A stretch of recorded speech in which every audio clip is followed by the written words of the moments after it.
가운데 임하게 해달라고 우리 함께 찬양하기를 원합니다. 주의 나라가 임할 때 하나님 임재하실 때 예배가 회복되며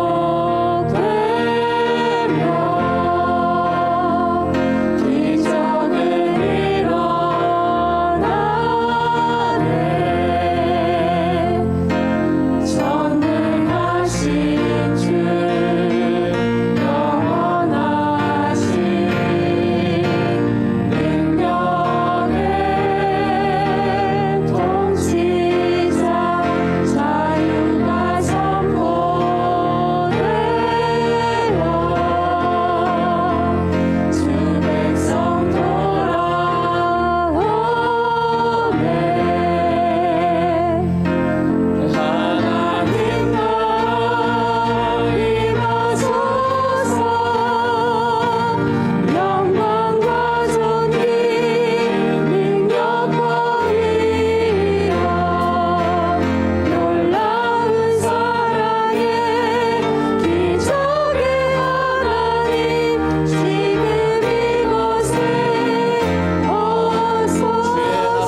전능의 왕 함께하시 기뻐하며 승리의 노래 기뻐하며 승리의 노래 부르리 그 백성 주가 회복시키신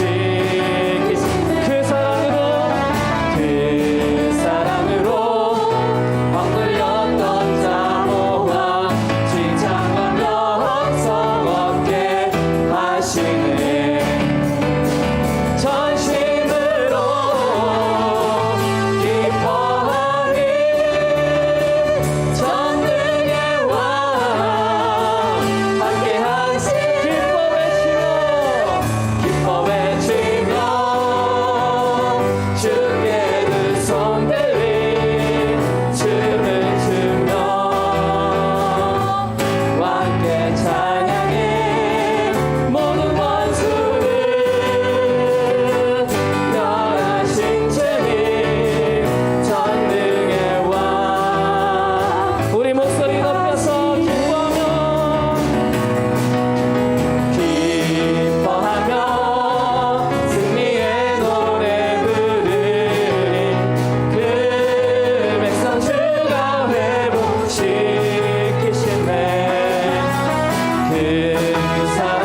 강하신 주님 우리 주 하나님 위대하고 강하신 주님 우리 목소리 높여서 위대하고 강하신 주님 우리 함께 손 들고 찬양합니다.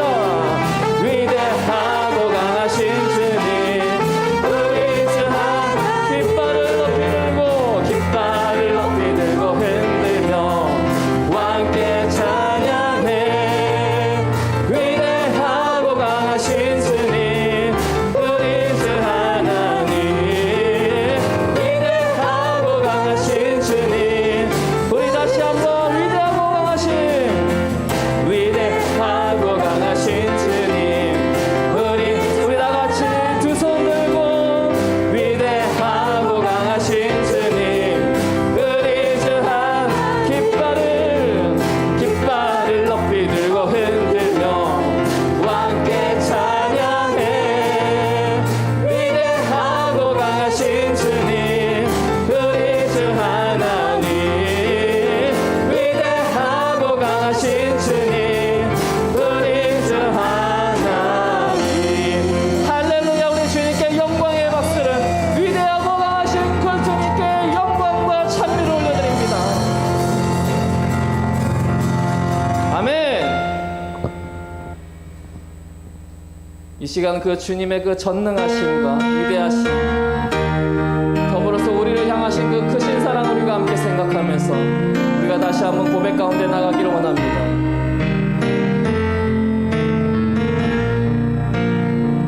그 크신 하나님의 사랑 말로 나 영영 못하네. 저 높고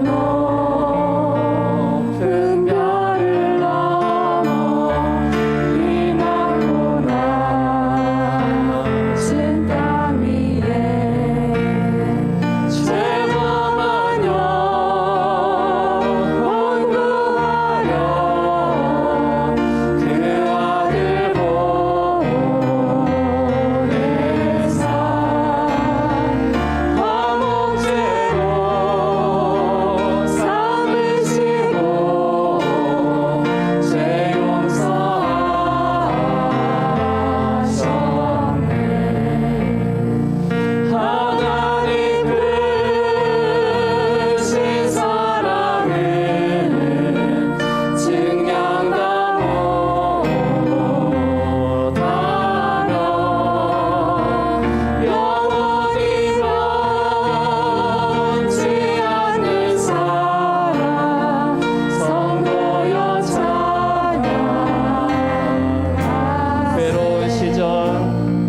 마음 가운데 하여 주시오 주여. 이것 가운데 성령으로 장만하셔 주셔서 하나님의 거룩한 인재 가운데서 주님을 찬양하며 경배할 수 있도록 인도해 주시기 원하며 아버지의 영혼이 은총 입어 주 앉아진 법그보니 슬픔 많은 이 세상도 천국으로 와해지는 역사가 예배 가운데 일어날 수 있도록 인도하여 주옵소서. 우리의 마음과 생각을 하여 주시기 원하며 성령으로 기름 부어주시기 원하며 모든 입술로 주님을 찬송하며 경배할 수 있도록 인도하여 주옵소서. 예배 가운데 임하여 주실 줄 믿습니다.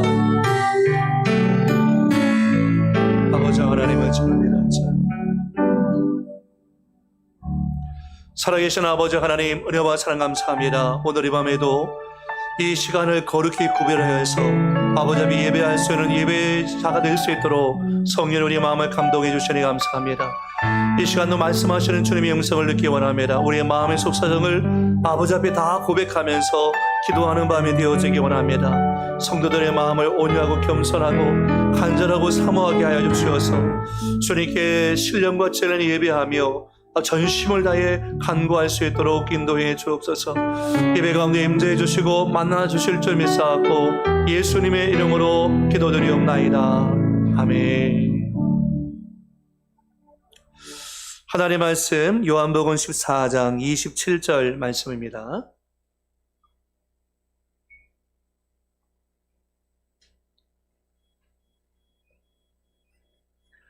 요한복음 14장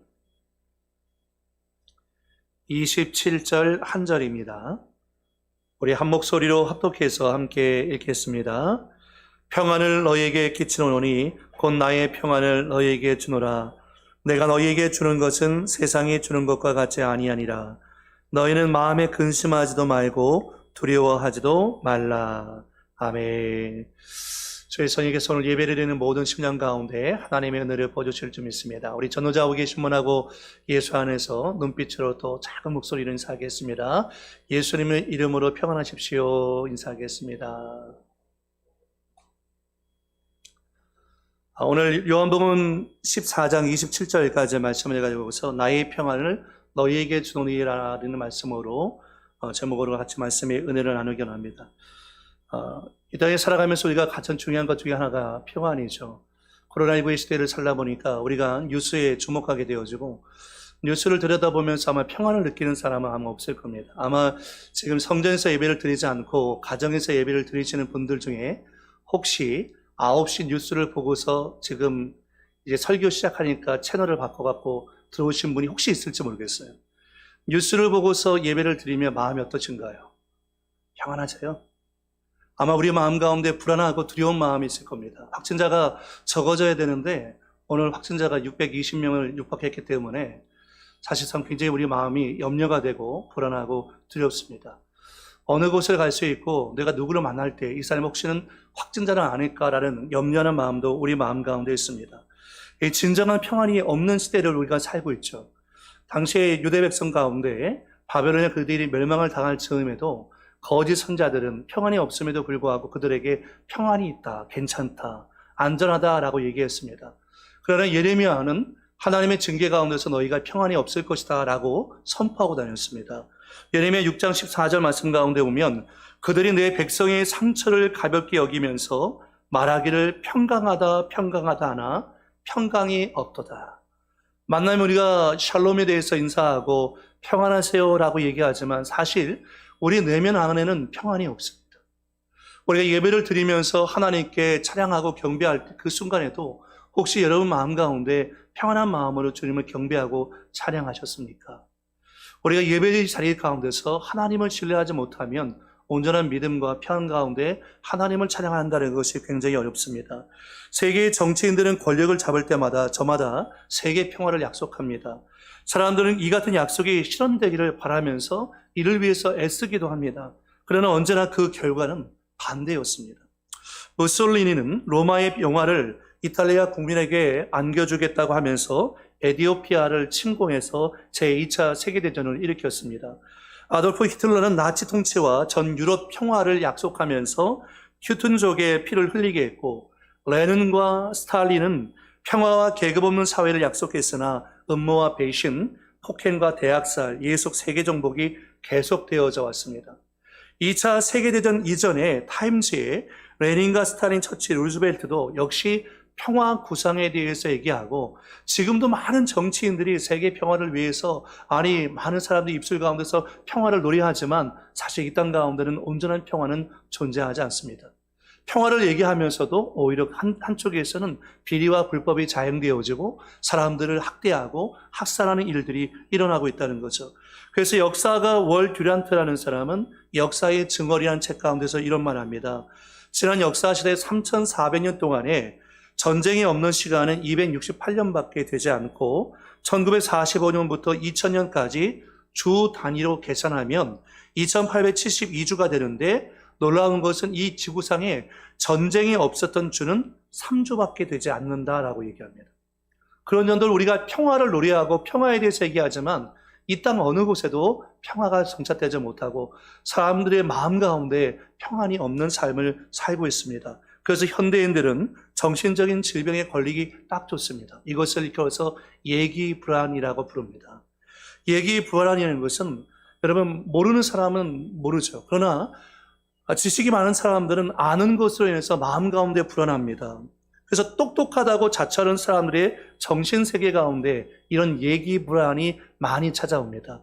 그런데 우리가 뉴스를 보고 이런 신문이나 이런 것도 보면서 여러분 마음 가운데 평안한 마음이 들지 않죠. 모르면 몰랐을 텐데, 편했을 텐데, 안 이상 우리 마음 가운데 불안이 계속 다가옵니다. 나가 돌아다녀도 평안하지 않고 우리 마음 가운데서 계속 불안과 염려, 근심, 걱정, 혹시 어떡하지? 라는 생각이 우리 마음 가운데 들어지는 거죠. 그래서 그 책 가운데 보면 그런 얘기 있어요. 우리는 죽기 전에 미리 죽는다라는 표현을 씁니다. 죽기 전에 미리 죽는다는 것은 뭐냐면, 죽음이 다가오기 전에 미리 죽음을 맛보면서 평안을 잃어버린 채 저와 여러분이 살아가고 있다는 것입니다. 신종플루의 고통 속에 있다가 그것이 조금 더 벗어난다 싶었는데, 그 다음에 바이러스가 오고 또 코로나19가 다가오고, 코로나19 다음에 여러분 어떤 질병과 바이러스가 찾아올지 우리는 예측하기 어렵습니다.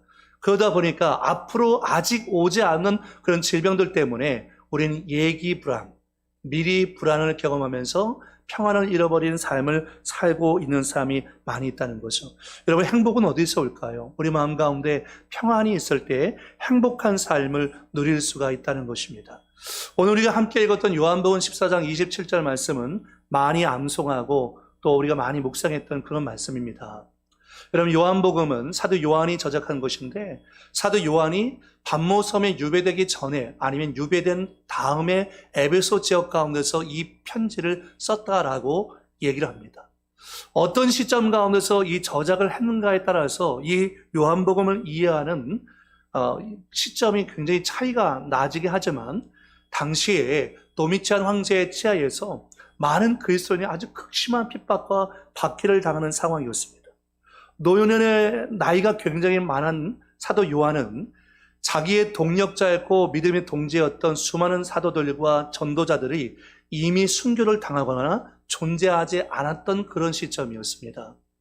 예루살렘은 티투스라는 황제 장군에 의해서 완전히 황폐화되었고, 그 당시에 그것을 앞두고서 예수님의 어머니 마리아를 에베소라는 지역으로 모셔와 있는 상태였습니다. 그리스도인의 극심한 핍박과 박해의 상황 가운데 놓여있는 그 모습을 보는 것도 노년의 사도 요한에겐 큰 고통이었을 것입니다. 그래서 우리가 이 말씀을 묵상하다 보면요, 요한복음 13장에서부터 이제 최후의 만찬, 예수님의 고별 설교가 시작되어지는데, 사도 요한이 이것을 저작하고 쓴 시점이 언제인가라는 것을 생각하면서 말씀을 묵상하면 말씀이 색다르게 묵상되어질 것입니다. 요한복음 13장 이후의 말씀 가운데 보면 제자들은 늘 분쟁하고 다투고 누가 더 큰 자인가 라고 하면서 예수님의 십자가의 길을 조금도 이해하지 못했습니다. 그들이 다투고 분쟁하고 있을 때 예수님께서 주와 선생이 되어서 허리에 수건을 동이고 제자들의 냄새나는 발을, 무릎을 꿇고서 발을 씻겨주는 장면이 그 말씀 가운데 나옵니다. 그때 가룟 유다는 예수님을 팔 생각을 하고 있고 예수님을 팔아 나가고, 예수님 제자들에게 말씀하죠. 내가 너희에게 새 계명을 준다. 서로 사랑하라. 그때만 해도 제자들은 이 말씀의 의미가 뭔지 몰랐어요. 그런데 노년의 사도 요한이 요한복음을 저작할 당시에 이 사도들은 다 어떤 상태 가운데 있었습니까? 복음을 위해서 살다가 서로 사랑하다가 성령 가운데서 인도받고 복음 사역하다가 다 순교의 피를 흘린 상황이었습니다. 지금 다 순교해서 다 죽은 상황이었습니다. 노년의 사도 요한만 지금 살아남아서 에베소 지역 가운데서 이 요한복음을 짓고 있는 요한의 마음은 아마 그 가면은 굉장히 새로웠을 것이다 라고 생각이 들어집니다. 이렇게 제자들에게 예수님께서 십자가 순환을 예고하고 난 다음에 제자들의 마음은 불안했습니다. 아직 예수님이 죽진 않았어요. 지금 십자가 못 박혀 죽진 않았지만 예수님께서 자꾸 십자가 순환을 얘기하니까 제자들의 마음 가운데 예기 불안이 찾아온 겁니다. 평안을 잃어버렸습니다. 마음 가운데 막 불안한 거죠. 엄마가 자꾸 어디 간다고 하니까, 아빠가 집에 안 들어온다고 하니까 아이는 마음이 불안한 것입니다. 예수님께서 십자가에 못 박혀 죽으신다는 것을 얘기하시니까 제자들의 마음이 굉장히 불안했던 거죠. 그 불안한 제자들에게 주님이 말씀하십니다. 보혜사 곧 아버지께서 내 이름으로 보내실 성령, 그가 너희에게 모든 것을 가르치시고 내가 너희에게 말한 모든 것을 생각나게 할 것이다. 그러면서 오늘 우리가 같이 읽었던 말씀 27절에 보니까 평안을 너희에게 끼치노니라는 말씀을 시작합니다. 그런데 여러분 주목할 것이 끼치노니라는 이 표현입니다. 평안을 너희에게 끼치노니라고 했을 때 이 말씀을 세번역 성경에서는 이렇게 번역해요. 나는 평화를 너희에게 남겨준다라고 번역합니다. 나는 너희에게 평화를 남겨준다. 다시 말한다면 이 끼치노니가 뭐냐면 예수님께서 얼마 안 있으면 십자가 못 박혀 죽으시고 부활하신 다음에 아버지께서 계신 곳으로 부활 승천하실 것입니다. 그런데 예수님께서 남겨진 제자들에게 줄 유산이 있어요. 남겨진 제자들에게 줄 선물이 있다는 거예요. 유산과 선물이 있는데 그 유산과 선물이 뭘까요? 바로 보혜사 성령님이기도 하지만 그게 바로 평안이었다는 것입니다. 예수님께서 십자가 순환을 예고하면서 내가 너희에게 평안을 끼치노니, 내가 너희에게 평안을 유산으로 물려주노니 라고 말씀하시면서 주는 것이 뭐냐면 바로 평안을 우리에게 주신 유산과 선물로 여러분에게 주기를 원한다는 거죠. 아마 코로나19의 시대를 살고 있는 우리를 향해서 주님은 지금 이 밤에도 여러분에게 똑같이 말씀하고 있다고 믿습니다. 뭐라고 말씀하실까요? 사랑하는 나의 딸아, 사랑하는 나의 아들아, 난 너에게 평안을 주노라. 평안해라. 라고 말씀하실 거예요. 할렐루야. 여러분, 평안하기 어려운 시절을 우리가 살고 있죠. 경제적으로 여러 가지 환경과 상황이 녹록지 않습니다. 그러나 주님이 우리 가운데 주시는 선물이 있다면 그 선물이 뭐냐면 보혜사 성령님을 통해서 오늘 이 밤에 여러분에게 평안을 선물로 주기를 원해요. 성전이 나올 때는 여러분 마음 가운데 근심을 갖고 나왔어요. 내일은 어떻게 하지? 월요일부터 어떻게 하지? 그 문제는 어떻게 풀지? 마음이 불안해요. 예배를 드리러 성전에 나와서 앉아있긴 하지만 자꾸 엉덩이가 들썩들썩해요. 가야 되나 말아야 되나? 할 일이 태산인데. 내 마음이 여간 불안한 게 아니에요. 그때 주님은 여러분에게 말씀합니다. 내가 너에게 평안을 준다라고 말씀하십니다. 주님이 오늘 이 밤에 저와 여러분 가운데 이 평안을 선물로 주기 원한다는 거죠. 그러면 이 평안은 과연 어디에서 오는 것일까요? 우리가 오늘 이 밤에 묵상할 첫 번째가 뭐냐면 평안은 하나님으로부터 온다는 것입니다. 평안은 세상으로부터 오는 것이 아니라 이 진정한 평안은 하나님으로부터만 올 수 있다는 것입니다. 이사야서 9장 말씀 가운데 예수님을 평강의 왕으로 소개하고 있습니다. 평강을 더하시는 분이라는 거죠. 누가복음 1장 79절 말씀에도 어둠과 죽음의 그늘에 앉은 자에게 비치고 우리 발을 평강의 길로 인도하시리로다. 주님께서 여러분의 삶의 걸음을 평강의 길로 인도해 주시기 바랍니다. 한 걸음 뛸 때마다 불안하고 두려운 마음으로 뛰는 것이 아니라 우리의 걸음걸음이 주님의 평강의 길로 인도하신다고 약속하고 있는 것입니다. 예수님은 오늘 저와 여러분에게 평강으로 와 계신다라는 것을 말씀하고 있는 것입니다. 그런데 문제는 그의 백성들이 주님이 주시는 이 평안을 누리고 있지 못하다는 거죠. 그래서 오늘 주님은 저와 여러분에게 27절 말씀 가운데 이렇게 말씀하는 거죠. 평안을 너희에게 끼치오느니 나는 너희에게 평안을 남겨주는데 곧 나의 평안을 너희에게 주노라. 누구의 평안입니까? 예수님의 평안. 하나님으로부터 오는 평안. 예수님에게 속해 있는 평안. 예수님만 주실 수 있는 평안을 너희에게 준다라고 말씀하고 있는 것입니다. 그런데 이 평안은 내가 너희에 주는 것은 세상이 주는 것과 같지 않다는 거예요. 세상이 주는 평안이라는 것은 상대적인 평안입니다. 가질 때만 평안한 거죠. 건강할 때만 평안한 거죠. 있을 때만 평안한 것입니다. 그러나 주님이 주시는 평안은 예수님으로부터 주는 평안이기 때문에 절대의 평안입니다. 환경과 상황에 매이지 아니하고 어떤 형편과 상황 속에서도 우리가 평안을 누리는 것입니다. 그래서 여러분, 진짜 그리스도인, 리얼 크리스찬은요, 삶의 곤경과 고난, 핍박과 환난 상황 속에서도 그 사람의 얼굴 표정과 삶의 모습을 보면 평안해요. 내 영은 평안해요. 그게 진짜 그리스도인이죠.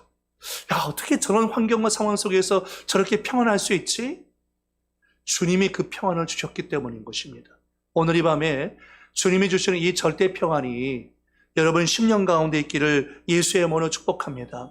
빌립보서 4장 6절 이하 말씀 같이 한번 읽어보겠습니다. 시작. 아무것도 염려하지 말고 다만 모든 일에 기도와 간구로 너희 구할 것을 감사함으로 하나님께 아뢰라. 그리하면 모든 지각에 뛰어난 하나님의 평강이 그리스도 예수 안에서 너희 마음과 생각을 지키시리라. 모든 지각에 뛰어나는 하나님의 평강이 그리스도 예수 안에서 여러분의 마음과 생각을 지키실 줄 믿습니다. 모든 지각에 뛰어난 하나님의 평강이 우리의 마음을 지킬 때 우리는 진정한 평안을 누릴 수 있다는 거죠. 여러분, 평안은 어디에서부터 오는 것입니까? 평안은 하나님으로부터 오는 것입니다. 두 번째 평안은요, 하나님을 만나야만 평안을 누릴 수 있다는 것입니다. 평안의 주인 되시는 평안의 하나님을 만나야만 할 수 있다는 거죠. 욥기 22장 21절 말씀에 너는 하나님과 화목하고 평안하라. 그리하면 복이 내게 임하니라. 하나님과 화목하지 못한 사람은 평안을 누릴 수 없습니다. 마음 가운데 죄의 용서를 받지 못한 사람은 그 죄책감 때문에 평안을 누릴 수가 없는 거죠. 그러니까 우리가 죄의 용서를 받아야 진정한 평안이 내 마음 가운데 임하고 하나님과 화목한 관계가 되어져야 우리가 평안을 누리면서 살아갈 수 있다는 것입니다. 그러므로 평안은 하나님과의 올바른 관계에 있을 때에 누리는 영적인 상태라는 거예요. 내 죄를 사해 주심에 대한 사죄의 평안이며 순간순간마다 베풀어 주시는 은혜의 평안이다라는 것을 말씀하고 있는 것입니다. 그러므로 여러분, 주님의 말씀과 주님의 은혜를 받으시기 바랍니다. 예전에 제가 예화 가운데 그런 예화 듣는 적이 있어요. 한번 부산에서 어떤 분이 굉장히 어려운 삶을 살았어요. 그래서 그 마음 가운데 내가 더 이상 살아 뭐 하겠나, 죽고 싶다라는 마음으로, 살고 싶지 않은 마음으로 이제 죽어야 되겠다라는 마음으로 이제 부산 그 광장, 역 광장을 지나가고 있는 상태였어요. 근데 전도하는 어떤 분이 이분이 다 지나갈 때 마침 이분에게 인사하는데 뭐라고 인사하냐 하면 샬롬이라고 인사하는 거예요. 그런데 이분은 샬롬으로 들린 게 아니라 예수 안 믿는 사람이니까 샬롬이 뭔지 어떻게 합니까? 근데 이 사람은 샬롬으로 듣는 것이 아니라 뭐라고 듣냐면 살롬이라고 듣는 거죠. 특히 여러분 경상도 분들은 뭐가 안 돼요? 쌀과 살 발음이 잘 안 되잖아요. 그러니까 샬롬이 아니라 살롬이라고 들은 거예요. 모든 사람이 자기를 쳐다볼 때마다 다 죽을 놈으로 쳐다보는데 이 사람만 생전 처음 보는 사람인데 이 사람이 나를 만나서 인사말이 뭐냐면 당신은 살롬이라는 거예요. 그래서 이 사람이 그 말에 용기를 얻고서 자기가 죽지 않고 예수를 영접하게 되었다라는 간증을 했다는 것입니다. 여러분, 주님 오늘 이 밤에 우리 가운데 샬롬이라고 말씀하는데 그 샬롬은 뭐냐면 하나님과의 관계가 회복되어질 때 주어지는 하나님의 선물이에요. 로마서 5장 1절 말씀에 그러므로 우리가 믿음으로 의롭다 하심을 받았으니 우리 주 예수 그리스도로 말미암아 하나님과 화평을 누리자. 이사야서 53장 5절 말씀에 그가 찔림은 우리의 허물 때문이요 그가 상함은 우리의 죄악 때문이라. 그가 징계를 받음으로 우리가 평화를 누리고 라고 했어요. 예수님께서 십자가에서 우리의 허물과 죄를 담당하시고 못 박혀 죽으심으로 말미암아 우리는 평안을 누릴 수 없는 죄인이었는데 하나님과 우리 사이에는 막혀있는 담을 예수님께서 십자가로 허무시고 하나님과의 화목이 이루어지게 하시사 하나님이 주시는 영적인 평안을 누릴 수 있도록 그 평안을 지금만 누리는 것이 아니라 영원히 누릴 수 있도록 우리 가운데 선물을 주신 줄 믿습니다. 그래서 에베소서 2장 17절 말씀에 또 오셔서 먼 데 있는 너희에게 평안을 전하시고 가까운 데 있는 저들에게 평안을 전하셨으니, 그러니까 예수님께서 전하신 십자가의 복음은 평안의 복음이다라는 것입니다. 평안의 복음. 그래서 진정한 십자가의 복음이 내 안에 들어오면요, 그 예수님의 십자가의 복음을 통해서 우리가 평안을 누릴 수 있게 되어지는 것입니다. 마지막 세 번째는 여러분, 평안의 관계를 맺고 우리가 살아야 한다는 것입니다. 우리가 어려운 이 시절을 이기고 극복하기 위해서는 보혜사 성령님을 통해서 주시는 이 평안을 우리가 누려야 되는데, 이것은 하나님과 화목할 때, 우리가 평안의 관계를 맺을 때에 누릴 수 있다는 거죠. 먼저 누구와 평안의 관계를 맺어야 되냐면 보혜사 성령님과 평안의 관계를 맺기 바랍니다. 우리 26절 말씀 같이 한번 읽어보겠습니다. 시작. 아버지께서 내 이름으로 보내실 성령, 그가 너희에게 모든 것을 가르치고 내가 너희에게 말한 모든 것을 생각나게 하리라. 성령께서 예수님의 이름으로 오셔서 성령께서 보혜사라 우리 가운데 오시죠. 여러분, 보혜사라는 이름의 뜻이 뭡니까? 보혜사라는 것은 돕는다, 곁으로 와서 우리를 도우시는 분이라는 뜻이에요. 그래서 보혜사의 의미 안에는 인도자, 돕는 자, 상담자, 변호자, 그런 의미들이 있다고 했지 않습니까? 그 보혜사 성령님께서 우리 가운데 오셔서 우리의 마음을 주장하사 우리의 마음으로 하여금 평안을 누릴 수 있도록 해 주시는 줄 믿습니다. 여러분, 환경과 상황이 어렵기 때문에 평화를 누린다는 것은 정말 굉장히 어렵습니다.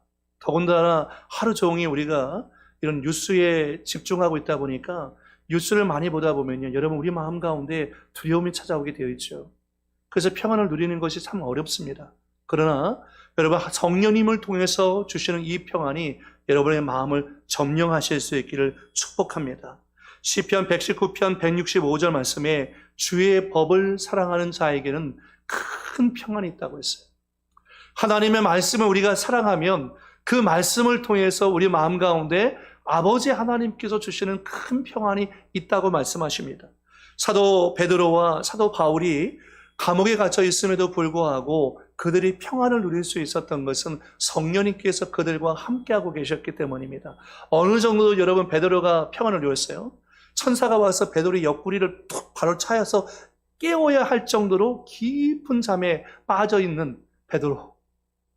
바울과 실라는 흠씬 두들겨 맞고 빌립보 감옥에 들어갈 수 있는데 그들이 일어나서 먼저 하나님을 향해서 감사하고 기도하고 찬양할 수 있었던 것은 그들 안에 성령님이 주시는 평안이 있었기 때문입니다. 저는 여러분의 가정이 평안한 가정이 되기를 축복합니다. 우리 수모은혜교회가 평안의 공동체가 되기를 바랍니다. 여러분의 직장과 생업이 늘 분쟁하고 시기하고 질투하고 다투는 공간이 아니라 여러분의 직장과 생업이 평안의 장소가 될 수 있기를 예수의 이름으로 축복을 드립니다. 이 평안이 우리로 하여금 이 어려운 시기를 이길 수 있는 힘을 제공합니다. 시편 29편 11절에도 여호와께서 자기 백성에게 힘을 주심이요 여호와께서 자기 백성에게 평강의 복을 주시리로다 라고 말씀하고 있습니다. 로마서 12장 18절 말씀에도 할 수 있거든 너희로서는 모든 사람과 더불어 화목하라 라고 했습니다. 그렇게 할 때에 우리가 평안을 누릴 수 있다는 것입니다. 여러분, 지금 이 핍박의 세대를 살고 있고 지금 이 요한복음을 수신하게 될 요한 공동체 수많은 교회들은 지금 핍박의 상황 가운데 있었습니다. 고난의 상황 가운데 있었습니다. 평강하고 싶은데 평강하기가 여간 어려운 환경과 상황 가운데 있었습니다. 그럼에도 불구하고 그들이 평안을 누릴 수 있는 것은 그 평안이 세상이 주는 것이 아니라 하나님이 주시는 평안이기 때문에 그들이 평안할 수 있었던 것이고 하나님과의 영적 관계가 바를 때 주어지는 선물이기 때문에 그들이 평안할 수 있는 것이고 보혜사 성령님을 통해서 주시는 선물이기 때문에 그들이 평안할 수 있는 것입니다. 그러므로 사랑하는 성도 여러분, 오늘 이 밤에 성령 하나님을 통해서 여러분의 마음과 생각이 평안할 수 있기를 바랍니다. 공동체가 평안하기를 바랍니다. 어려운 환경과 상황이 있지만 내 영혼아 평안할지어다. 한번 따라하겠습니다. 내 영혼아 평안할지어다. 아침마다, 점심마다, 저녁마다 여러분 스스로 고백하고 선포하고 명령하시기 바랍니다. 내 영혼아 평안할지어다. 내 영혼아 평안할지어다. 주님, 내 영혼이 평안할 수 있도록 도와주세요. 평안할 수 있도록 도와주세요. 여러분, 그런 시간들을 보낼 수 있기를 정말 예수의 이름으로 축복을 드리겠습니다. 한번 기도하겠습니다. 살아계신 아버지 하나님, 은혜와 사랑을 감사합니다. 오늘 이 밤에 주님 보좌 앞에 나와서 우리가 예배하고 기도할 때 세상이 줄 수 없는, 하나님만 주실 수 있는 이 영적 평안을 우리 마음 가운데 주 허락해 주시기 원합니다. 보혜사 성령님, 우리의 마음을 다스리고 통치해 주셔서 세속적인 생각이나 불안이나 염려나 근심이나 두려움이 우리의 마음에 들어오지 않게 도와주시고, 아버지의 영혼이 항상 주님 안에서 평안을 누리며 살아갈 수 있도록 도와주시고 붙잡아 주시기 원합니다. 또 미치한 황제 치하 가운데서 그 심한 핍박과 환난 가운데 있었지만 12명의 사도들이 평안했던 것처럼 사도 요한은 수신자가 되는 공동체에 예수님의 말씀, 예수님의 유산, 예수님의 선물은 나의 평안을 너희에게 준다는 것이었습니다. 주님, 오늘 이 밤에 우리에게 평안을 주옵소서. 우리의 성도들의 가정에 평안을 주옵소서. 모든 관계 가운데 평안을 허락해 주옵소서. 그래서 어려운 이 시기를 이기고 극복할 수 있도록 성령님 붙잡아 주옵소서. 함께 하신 믿사옵고 예수님의 이름으로 기도드리옵나이다. 아멘.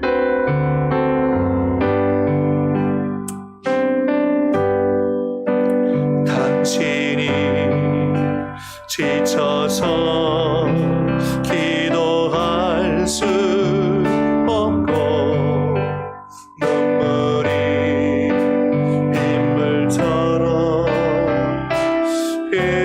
흘러내릴 때 주님은 아시네.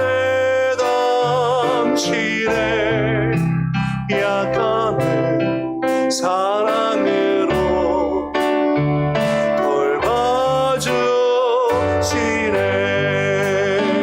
누군가 널 위하여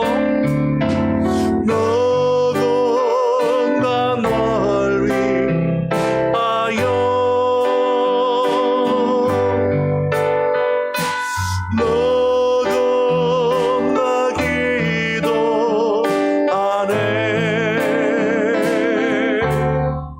내가 홀로 외로워서 마음이 무너질 때 누군가 널 위해 기도하네. 당신이 외로이 홀로 남았을 때 당신이 누구에게 위로를 얻나. 주님은 아시네. 당신의 마음에 그대 홀로 잊지 못함을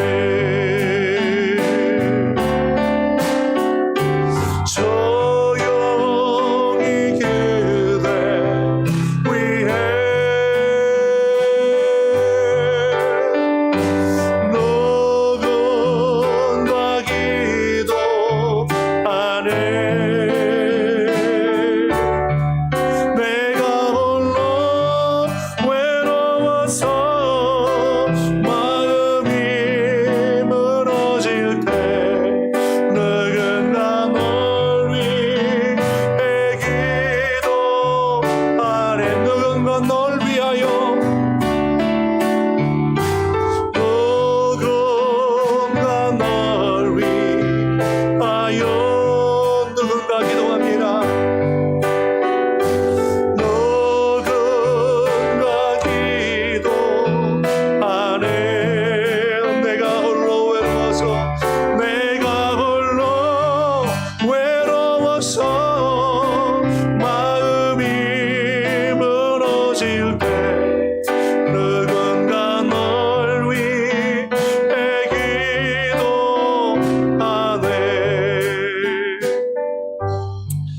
오늘 이 밤에 주의 앞에 가난한 마음으로 나가기 원합니다. 내가 지쳐서 기도할 힘마저 없을 때, 내가 외로이 홀로 남았다고 느껴질 때, 그러나 그 순간에도 주님이 나와 함께하고 계십니다. 내가 바닥을 쳤다고 생각하는 그 순간에도 주님이 그 바닥에도 주님이 나와 함께하고 계십니다. 오늘 주님께서 나를 위해서 함께하시고 보혜사 성령님을 우리를 도와주신다고 했으니 주님을 의지하고서 우리가 기도하기 원합니다. 여러분의 형편과 사정을 주님 앞에 아뢰면서 기도하기 원합니다. 여러분, 우리가 하나님 앞에서는 자유하기 원합니다. 강한 척 하지 않아도 됩니다. 아버지 힘이 있는 척 하지 않아도 됩니다. 연약하면 연약한 대로, 힘들면 힘든 대로, 아프면 아픈 대로 있는 모습 그대로 주님 앞에 나가서 주님의 싸매어 주시는 은혜를 경험하기 원합니다. 주님, 내 심령과 삶 가운데 하나님의 은혜를 부어달라고 우리의 말씀을 생각하면서 먼저 한 목소리로 한번 기도하겠습니다. 아버지 하나님, 오늘 우리의 마음 가운데 아버지